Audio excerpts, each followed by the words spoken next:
This goes to leaders. I keep asking myself, why is it that we find it difficult to respect people genuinely with love?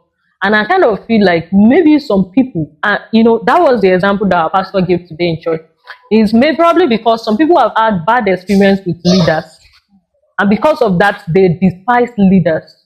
Even when they honor them out of, let's just make peace. So they despise them because probably they've been betrayed by a leadership, or someone did not actually act the nature of a right leader. And that kind of brings me to, this is a message to leaders. If you're a leader, don't think like, oh, leaders is just maybe one particular person. Everybody is a leader in one way or the other in different areas. So if you're watching me right now, this is a call to you to live as an example of a true leader. Living, because the real intention of God for leadership is for them to live as a role model, to possess the nature of Jesus Christ, which Jesus Christ basically, and this kind of lead to that servanthood heart posture of a leader that we were treating last week. As a leader, you're supposed to have a right posture of a leader according to the Bible, and that is having a humble heart, having a servanthood heart. That way, people can follow you, they can honor you, they can respect you genuinely because of the nature, the heart posture, because of the example you are portraying. So those are the major things that stood out to me, basically. Yeah.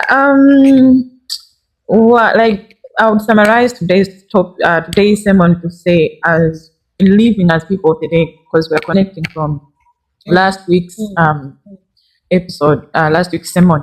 So as I said, it's like a crush of spiritual gifts.